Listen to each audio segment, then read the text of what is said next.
Asetek sent the Forte Wheelbase for review. It is awesome. They had a request for this review though, that I would take more than 1 month to do it. But understanding how good this wheelbase is and how good is the wheel would be taking far less than that. Even this wheel is absurdly good, even if it looks like this, but taking more than 1 month to do a review in reality was about 2 months and a half. It gave me the opportunity to do a few back-to-backs between the wheelbases that I use the most. And with that, I know I'm late to the party, but take this video as a long-term review. Asetek sent the Forte wheelbase, the Forte wheel, and also this quick release, extra quick release to test it in the review. Pretty much everything here will cost around 1,700 euro, plus or minus whatever time of year it is, and bundles and whatever you got. There's a bunch of bundles that Asetek offers to lower the cost of acquisition of the wheelbase and the Formula wheel, and it might give you, a better deal coming into sim racing or buying this wheel set. But if you live also in the United States around the Micro Center, you could have a look there because Asetek sells a Tony Kanaan bundle that normally has huge discounts. Much has been talked about Asetek acquiring IP from Granite Devices / SimiCube, but I don't think that matters at all because at the end of the day, what really matters is how the software interacts with the sim racing titles and gives the experience to you. So Asetek picking up IP from SimiCube or Granite Devices ultimately, in my opinion, only was made to accelerate the development of this wheelbase. And as wheelbases go, they might have some similarities, but in my opinion, they are really overshadowed for what they have different. For an 18mm wheelbase, it is really tiny. So it's 27 centimeters in length, it's 15 centimeters tall, and side to side is more or less 13 centimeters. You can see side by side with the DD1 how tiny this actually is, especially in terms of how wide and how tall. The DD1 will be about 5 centimeters taller. That can make a huge difference installing in your sim rig and your system. It also boasts 6.7 Newton meters per microsecond of slew rate. Slew rate numbers will be essentially the next step in PR battles between direct drives because more slew rates, more betterer and more feastbackerer. One thing that sets this wheelbase apart, much like the pedals, are these LED gamer lights. This is a metal body with the front and back plastic cover. And of course we have the much talked about Asetek quick release, more on this later. In the box there are these two boxes, the emergency stop and the power button will be connected at the back of the wheelbase. At the rear we have the input output and we'll have 5 USB-C connectors. This serves as a hub, but they're really not powered, so don't use this to charge your phone or something like that. You have the USB-C connection to your PC, the power lead, and the switches for the power and the emergency stop as well. There are a few options to mount the wheelbases. The one I have here is for the mounting option for the aluminum profile rig. There are these side-to-side extensions, so it should fit most profile rigs. There's tilt and reach adjustment in this option as well. There's also a bottom mount plate and tilt adjustment mount, and that can be used by using the bottom rails or the side rails. They provide T-nuts for this. As for this mount itself, this is really sturdy. In reality, it made my sim rig a little more sturdy than it was before. I'm happy with this. This doesn't move at all. This mounting system also has these two holes to mount your power and emergency stop button, but honestly, you have to open that and it's a bit of a faff and I couldn't be bothered. Asetek also sent the Formula wheel. Let's talk about the elephant in the room. Yes, it is very ugly. It's a bit naff or toy-like, but if you have already stopped laughing now, let me tell you why I think this wheel is actually the best screenless wheel out there, or at least the most useful one. This is a 29 centimeter wide carbon woven plate wheel. It is extremely rigid. It has flag lights. It has rev lights as well. It has 6 rotary switches. It has 2 7-way funky switches, 3 12-way rotaries. It has lots of buttons here at the center. At the back, you have optional clutches or an optional shifter paddle for the top. First of all, with all the button switches and inputs, there's up to 128 individual inputs in total. The wheel does look busy after all with all of these buttons. Still, here's the thing. There is no way in hell you'll be able to exhaust all of these buttons with all of the inputs that you need from your games, ABS, TC, or whatever. What sets this apart from pretty much everything else that I've tried is that the ergonomics are so exceptional that depending on the size of your hands, you'll have access between 20 to 28 individual inputs without lifting your hands from a grip position.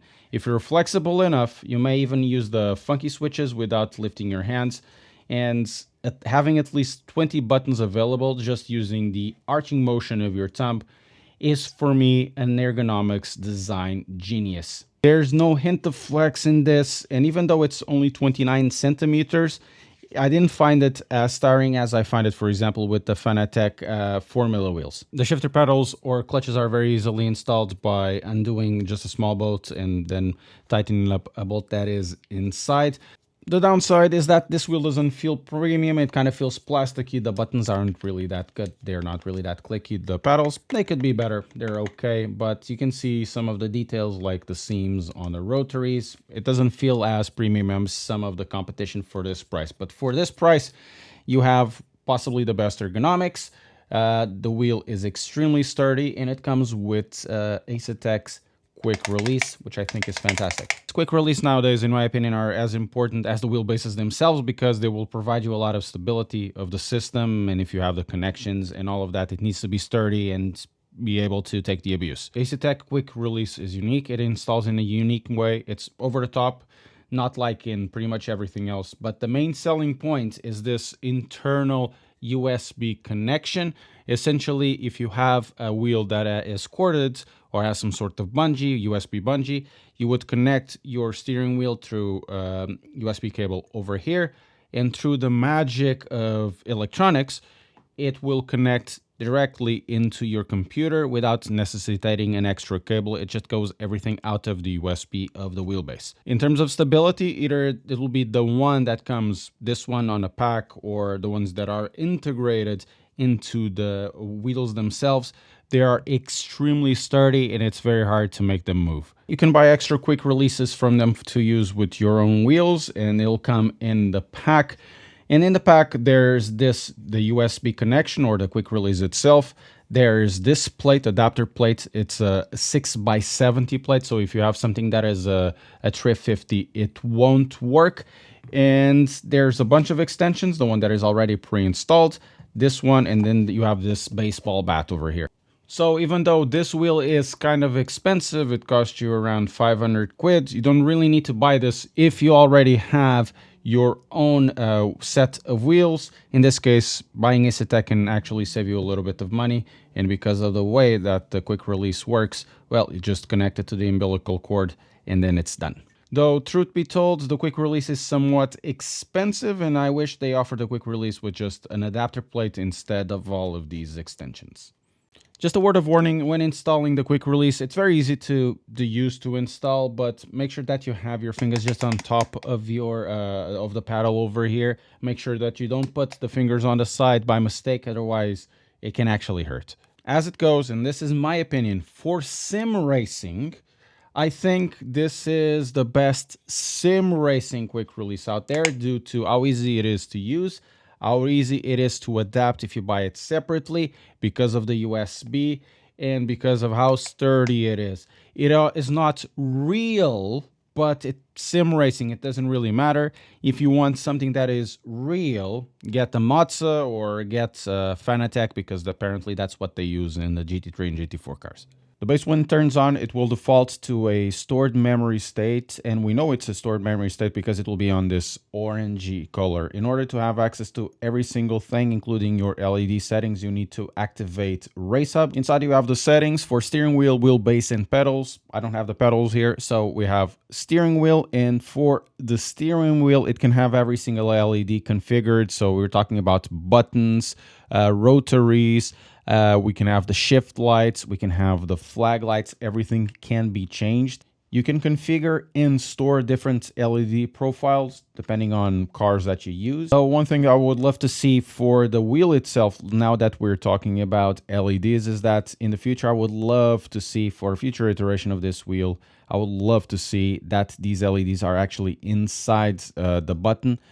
For example, that like we have in the Mazda KS wheels. For older games that have issues with button presses due to the amount of configurable buttons over here, there is the legacy input modes that will reduce the number of inputs from 128 into 32 or less. So in that way, you won't have issues configuring the buttons. The software also detects if you have the optional clutches installed. It will appear with the hexagonal option. And from here, you can change if you wanted to do it dual clutch.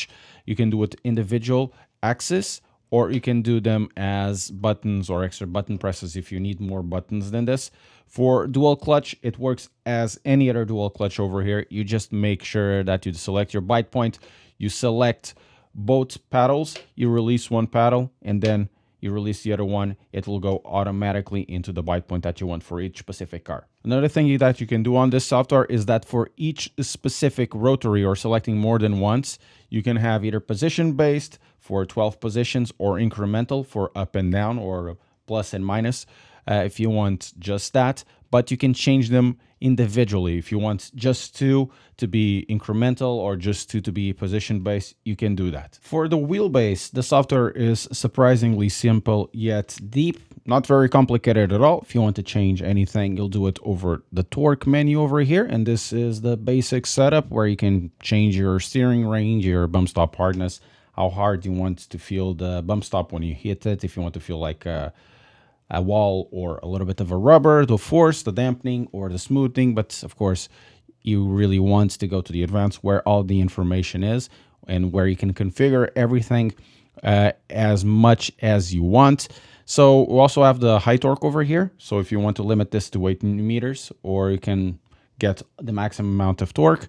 And there's a bunch of presets already pre-installed, Formula 1 and GT3s. Asetek provides on their webpage a few more for everything that is sim racing, Assetto Corsa, Competizione, Racing, Automobilista 2. There's a bunch of them on their site, and this is my one for Assetto Corsa Competizione. In this case, Assetto Corsa Competizione does a lot of dampening into the steering rack. I remove all of it. That's the way I want to drive. You can copy this one if you want to use it. And the only thing that I add is inertia, because it gives you a little bit more resistance when the rear of the car is slipping. And without it, in my opinion, the car feels like you're driving blind. And in Assetto Corsa Competizione, you do drive from the slip angle of the tire. On the rest of the software, also pretty easy. You can change the color of your steering wheel or wheelbase, just like you did it on the steering wheel. On the safety, there's 2 important things. Automatic centering strength, if you want this to be there, if you want it like to go exactly to the center when you're not using a game, or in my case, I keep it off because I just want to keep it there. I don't want anything to move. And the other one is important for those of you who do drift, which is the hands-off detection. It will try to predict if you do have your hands off, and if it's set too high, you cannot drift with it. It will essentially cut the torque of the steering wheel, and then you'll be mid-corner. Well, there's no torque, I can't drift anymore. As for the driving, the 18 newton-meters of the wheelbase are more than enough. In reality, I keep it up to 10 newton-meters because I'm in sim racing to have a little bit of fun. I don't want it to be super hard when turning, and in reality, if I want to do shoulders and arms day, I'll go to the gym. I don't do it in front of a rig. I've tried the Forte in multiple sims, Assetto Corsa Competizione, Assetto Corsa, iRacing, Automobilista 2, WRC, and also Forza, and I can say that in all of them, it works exceptionally well. Competizione is always a big one because I found that it's the title that brings most steering wheel rack damping, even with everything off, and depending how the wheels are set up or the firmware works, that dampening can overpower details. In the case of the Forte, it has a great ability to make the wheel effects and steering rack damping very distinct. For ACC, this is the wheel I've liked to use the most due to the separation of effects and dampening, and how it works with the slew rate of the wheel. Rock solid experience, the best non-true force experience I have had thus far in sim racing, as long as in my opinion you increase a bit of the inertia of the wheelbase. As for the wheel, since I play mostly ACC, the amount of close inputs to the thumbs is extremely great. Having access to traction control 1, 2, ABS, brake bias, map, or whatever you need at hand is extremely practical, as with some wheels we are either limited by buttons or ergonomics. This one is just bang on for my use. Driving in Asetek Forte, it is any bit as good as any other top sim racing wheelbases. It's incredibly well detailed, a true representation of how godlike Asetek Forte force feedback is. It is so intuitive and connected to the road. It is extremely fast with the force feedback. I didn't try any drifting because I don't have any compatible shifters and handbrakes. Maybe let me know if you'd like to see something like this in the future. You know, comparisons between ecosystems for drifting. I'll try to make that happen. For both iRacing and Automobilista, it continues to transfer over as a good feeling wheelbase. It's extremely well detailed, very fast, very responsive, and overall everything you could ask for. Even with WRC or Forza, which are not titles particularly great with force feedback, once set up, it is capable of transmitting everything that you need. With Forza, it was much better than I was anticipating after correcting the force feedback settings. In reality, you really feel connected to the steering wheel and connected to the road.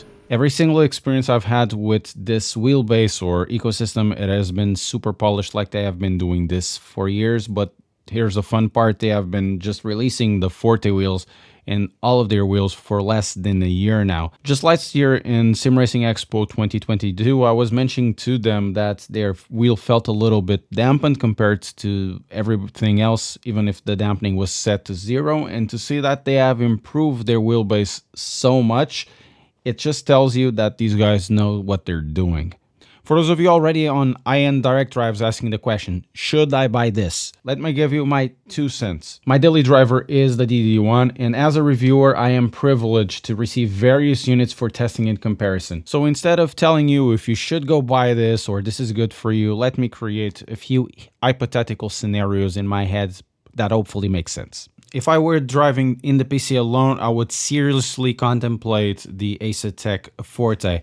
And if I were to choose between the DD1 that I use and the Asetek Forte, I would most likely go over to the Asetek Forte. I would also very likely would buy this formula wheel, but without the attachments, because honestly, I don't use them at all. This has enough functions already. There is a qualitative jump going from the DD1 into the Asetek Forte, but in my opinion, once again, there is really no reason to spend more money trying to get a new best thing or selling the old one to fund a new one, when at the end of the day, even though one is superior to the other one, you're not getting that much in between them. When you get to these price points, you're comparing the width of a pube. It really doesn't matter. Maybe it's me getting old and cynical, but I couldn't be bothered by hunting for extra fidelity coming from the 4 billion trillion steps this wheelbase has against the DD1.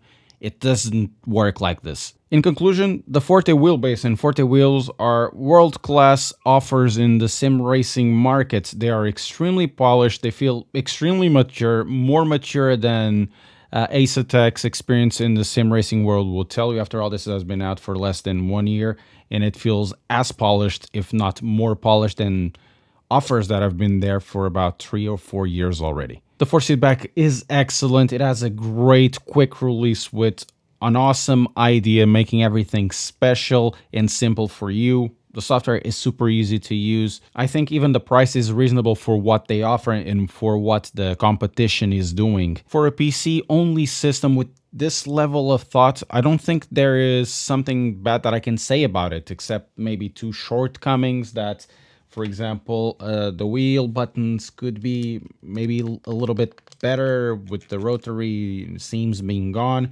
and also that there should be a more universal way to attach this without drilling or buying something separate if you already have a plate set in your wheel rig. But then again, that would be a rant for another video. But honestly, other than that, super impressed. They deserve all the praise they get and probably even more than that. Let us know in the comments what you think about this wheelbase, and Asetek owners, tell us your feedback.